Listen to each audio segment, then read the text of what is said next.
Friends, welcome back on my YouTube channel. आज के इस वीडियो में हम लोग डिस्कस करेंगे गोबलिन मार्केट पोयम, जो कि क्रिस्टीना रोसेटी के द्वारा लिखा गया एक काफ़ी फेमस पोयम है।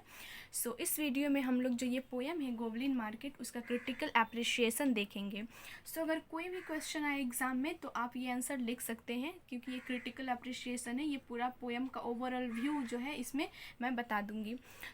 ये जो पोयम है गोबलिन मार्केट, ये काफ़ी मोस्ट फेमस और एक इन्फ्लुएंशियल पोयम है क्रिस्टीना रोसेटी का। ये क्रिस्टीना रोसेटी कौन है? तो ये काफ़ी ग्रेटेस्ट और मोस्ट इन्फ्लुएंशियल पोएट है विक्टोरियन एरा की, जिन्होंने बहुत सारे वर्क में अपने खुद की लाइफ को और उन्होंने खुद का जो बिलीफ है उसको अपने वर्क के द्वारा ये अपने पोयम में या फिर वर्क में दिखलाती हैं। तो ये जो पोयम है गोबलिन मार्केट, ये एक लॉन्ग नैरेटिव पोयम है विक्टोरियन एज की। ये लॉन्ग नैरेटिव पोयम क्या होता है? तो लॉन्ग नैरेटिव पोयम उस पोयम को बोलते हैं जिसमें एक स्टोरी को ही जो है एक पोयम के वर्ड्स में जो है वो दिखाया जाता है। तो ये जो पोयम है गोबलिन मार्केट, ये एक्चुअली एक स्टोरी ही है जिसको एक पोयम वे में यहाँ पे प्रेजेंट किया गया है क्रिस्टीना रोसेटी के द्वारा। तो ये एक लॉन्ग नैरेटिव पोयम है और विक्टोरियन एज, ये जो पोएट्री है ये विक्टोरियन एज की है। विक्टोरियन एज में क्या होता था, जो फीमेल है उनको जो है वो मेल डोमिनेटेड सोसाइटी के अंदर कैप्चर करके रखा जाता था, उन पे जो है वो ऑप्रेस होता था, जिसकी वजह से जो है वो उनको लेस फ्रीडम मिली थी। इसी सभी चीज़ों को पॉइंट ऑफ व्यू बना के जो ये फीमेल राइटर है क्रिस्टीना रोसेटी, उन्होंने हमारे सामने through the poem goblin market के द्वारा प्रेजेंट किया है। ये एक सेंसुअस पोएम है जिसको 1859 में लिखा गया था और ये पहली बार पब्लिश हुआ था 1862 ईस्वी में। इनके collection goblin market and other poems में, ये एक कलेक्शन का नाम है बुक का, उसी में ये जो है पहला पोएम यही गोबलिन मार्केट का है। तो ये जो पोएम है वो डिज़ायर के थीम को, सिस्टरहुड के थीम को और टेम्पटेशन के थीम को दिखाता है। ये जो पोयम है वो दो सिस्टर के ऊपर बेस करके लिखा गया है। तो ये एक्चुअली ये जो पोयम है वो एक स्टोरी को फॉलो करता है जिसमें दो सिस्टर रहती है, एक लॉरा और एक लीजी, जिनका जो इनकाउंटर है यानी कि जो एक गोबलिन मर्चेंट से मिलती है। ये दोनों बहनें जो है वो गोबलिन मर्चेंट से मिलती हैं, जो कि अपने फ्रूट्स को सेल करते रहते हैं। तो जैसा कि पोयम का टाइटल ही है गोबलिन मार्केट्स, इसका मतलब जो गोबलिन है वो मर्चेंट को कहा गया है इस पोयम में। और ये जो मर्चेंट होते हैं, गोबलिन मर्चेंट जो होते हैं, ये बहुत ही एक अजीब क्रिएचर होते हैं जो कि फीमेल को सेड्यूस करने का काम करते हैं थ्रू द फ्रूट्स। जो इनके जो है राइप फ्रूट्स होते हैं या फिर अट्रैक्टिव फ्रूट्स होते हैं, उसके जरिए ये फीमेल को अपने झांसे में फंसाते हैं और उनको सेड्यूस करते हैं। तो ये जो गोबलिन मर्चेंट है ये अपने फ्रूट्स को जो है वो किसी मार्केट में बेच रहे हैं, इसीलिए इस पोयम का जो नाम है वो गोबलिन मार्केट पड़ा। तो जब लॉरा और इसकी जो बहन लीजी है वो मतलब उसी मार्केट से गुजरती हैं, तो जो लॉरा है उसको फ्रूट्स देख करके उसको खाने की इच्छा होती है, जबकि लीजी उसको मना करती है और अपने सिस्टर को बचाने की कोशिश करती है। तो इस तरह से जो है ये पोयम का टाइटल बिल्कुल परफेक्ट है। और यहाँ पे जो पोयम का टाइटल है वो एक सिम्बॉलिक मीनिंग भी सिग्निफाई करता है। और वो मीनिंग क्या है? तो ये जो वर्ड है गोबलिन मार्केट, इसके द्वारा हम लोग इसके द्वारा पोयम जो है वो हमारे सामने ये प्रेजेंट करता है कि उस समय जो विक्टोरियन सोसाइटी थी, उस विक्टोरियन सोसाइटी में जो वुमेन थी उनकी कंडीशन क्या है और उनको कितना लेस फ्रीडम मिला था उस विक्टोरियन एरा में, उस विक्टोरियन एज में, और वो मेल डोमिनेटेड सोसाइटी किस प्रकार थी। इसी पॉइंट ऑफ व्यू को जो है, इसी थीम को जो है वो through the title goblin market के द्वारा जो पोएटेस है क्रिस्टीना रोसेटी वो हमारे सामने प्रेजेंट करती हैं। तो जो गोबलिन मीन्स क्या होता है? मर्चेंट मैन, मतलब जो व्यापारी आदमी होते हैं। और ये लोगों को जो है वो पोयम में एक डेंजर का प्रतीक माना गया है। और ये एक ऐसे व्यक्ति, मतलब एक खतरनाक इंसान इनको माना गया है, क्रिएचर माना गया है, जो फीमेल को सेड्यूस करने का काम करते हैं। तो यहाँ पे गोबलिन जो है वो सिम्बॉलिकली डेंजर को रिप्रेजेंट करते हैं। और जो ये दो सिस्टर है लीजी और लॉरा, ये क्या सिम्बोलाइजेस करती हैं? तो ये इस जो मेल डोमिनेटेड सोसाइटी है और ये जो गोबलिन मर्चेंट है, इनसे ये स्ट्रगल करती है और स्ट्रगल करके खुद को इनसे जो है वो बचाने की कोशिश करती है थ्रू आउट द पोएम। तो ये जो गोबलिन मार्केट है वो एक powerful timeless work of poetry है। पोएम की शुरुआत में हम लोग देखते हैं कि जो रीडर है उनको इंट्रोड्यूस कराया जाता है गोबलिन मैन से, कि जो जोर जोर से जो है वो चिल्लाते रहते हैं और मेड को आवाज़ देते रहते हैं, मतलब जो यंग फीमेल रहती हैं, जो गर्ल्स रहती हैं, उनको आवाज़ देते हैं सुबह और शाम, ताकि वो आएँ और उनके फ्रूट्स को जो है वो टेस्ट करें। और उनके जो फ्रूट्स हैं उस फ्रूट्स के लिस्ट में एप्पल्स रहता है, चेरीज़ रहती है, पीचेस रहते हैं, रेस्पबेरी रहती है और बहुत सारे फ्रूट्स रहते हैं जो कि काफ़ी अट्रैक्टिव रहते हैं और वो फीमेल को जो है अट्रैक्ट करने का एक काम करते हैं,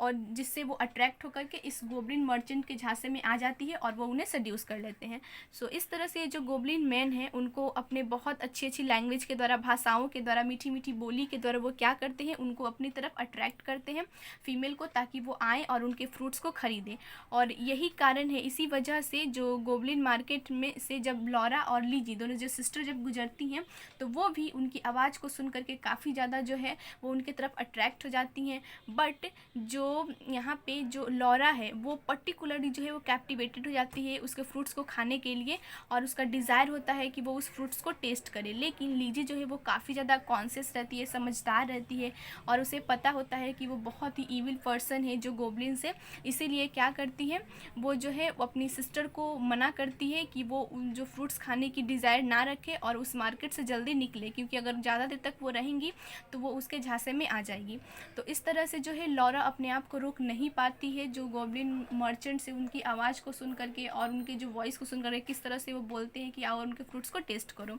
सो इस तरह से लॉरा जो है वो उनके फ्रूट्स को जो खाने की डिज़ायर है वो उसे इतना उसका डिज़ायर बढ़ जाता है कि वहाँ तक कि वो अपने हेयर का एक गोल्डन लॉक जो है वो दे देती है और उसके बदले में वो गोब्लिन मार्केट से फ्रूट्स को ले लेती है।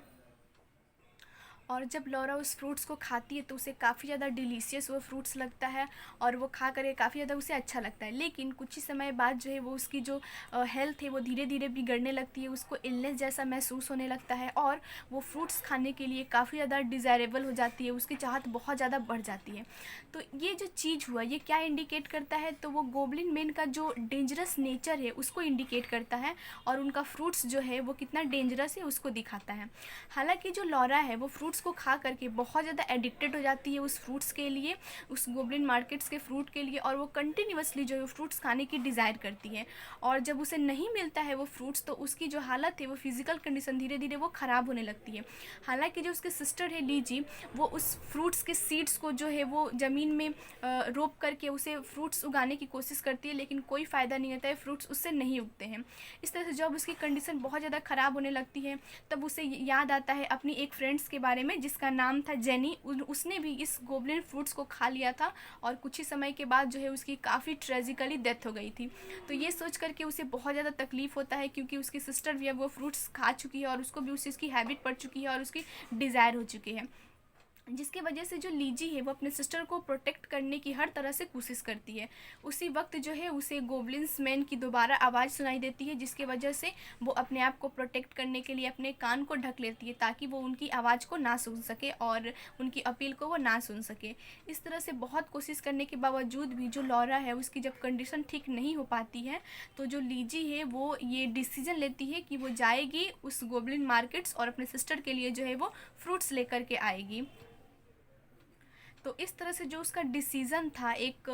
हार्मफुल जो फ्रूट है उसको लाने का गोब्लिन मार्केट से, जहाँ पे जो गोब्लिन्स मर्चेंट है वो भी काफ़ी ज़्यादा एक हार्मफुल क्रिएचर है। तो ये क्या इंडिकेट करता है, तो ये दिखलाता है उन दोनों के कॉन्ट्रास्ट बिहेवियर को, दोनों सिस्टर के, कि जो लॉरा है वो कितनी वीक है, कितनी वीकनेसेस जो फीमेल है, और जो लीजी है उसके अंदर काफ़ी स्ट्रेंथ है और वो काफ़ी एक करेजियस पर्सन है। सो एक रात क्या होता है जब जो लॉरा है वो काफ़ी ज़्यादा उस गोब्लिन फ्रूट्स को खाने के लिए बहुत ज़्यादा उसके अंदर डिज़ायर बढ़ जाता है, तो लीजी जो है वो उसे लाने के लिए जाती है और उसी वक्त जो है वो गोब्लिन मैन की आवाज़ सुनती है कि वो फ्रूट्स को बेच रहे हैं।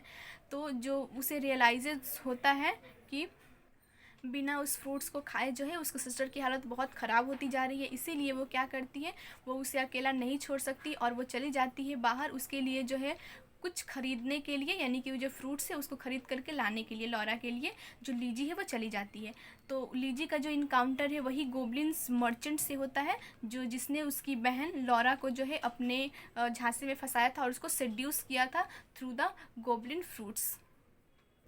जब जो है वो लीजी उन्हीं मैन के पास पहुंचती है, गोब्लिन मैन के पास, तो वो भी लीजी को जो है वो फोर्स करते हैं कि वो उस फ्रूट्स को खाए, लेकिन जो लीजी है वो काफ़ी जो करेजियस रहती है और वो ब्रेव रहती है, जिसकी वजह से वो उस फ्रूट्स को नहीं खाती है और वहाँ से उनके चंगुल से लौट करके आ जाती है फ्रूट्स लेकर के लॉरा के लिए। और लॉरा जब उस फ्रूट्स को खाती है तो जा कर के उसका हेल्थ धीरे धीरे रीस्टोर होता है, लेकिन जो लीजी है वो थोड़ी सी बीमार पड़ जाती है क्योंकि वो उसका जो फ्रूट्स का जो ऑर्डर रहता है उसके वजह से। लेकिन हालांकि जो है वो भी धीरे धीरे जो है वो जो है क्योर हो जाती है, ठीक हो जाती है। तो ये इंडिकेट करता है लिज़ी के ब्रेवरी को और उसका सेल्फलेसनेस को, कि किस तरह से जो है उसने जो है अपनी सिस्टर की जान बचाने के लिए उसके हेल्थ की परवाह करके उसने जो है अपनी जान को जो है दांव पर लगा दिया था। और इसके साथ ही ये भी इंडिकेट करता है कि जो गोब्लिन मैन है वो कितना मैनिपुलेटिव नेचर के हैं, जो कि फीमेल को सेड्यूस करके उनके लाइफ को जो है वो डिस्ट्रॉय कर देते हैं। सो जब लॉरा जो है वो ठीक हो जाती है, उसका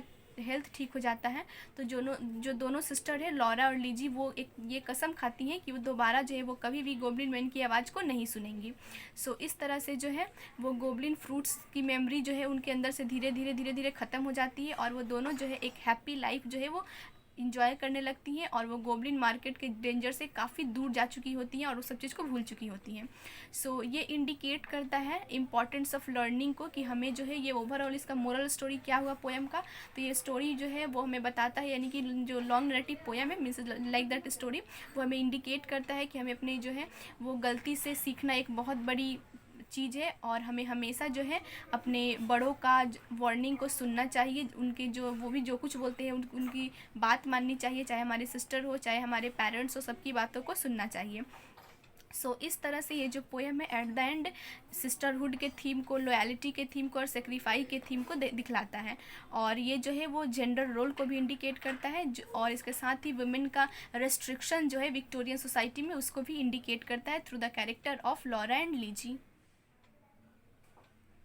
सो ओवरऑल ये जो गोब्लिन मार्केट है ये काफ़ी कॉम्प्लेक्स और मल्टी लेयर्ड पोएम है, जहाँ पे वैरायटी ऑफ थीम को एक्सप्लोर किया गया है, like temptation, sisterhood, gender roles, morality and mood theme को। सो ये रिच एंड सिम्बॉलिकल और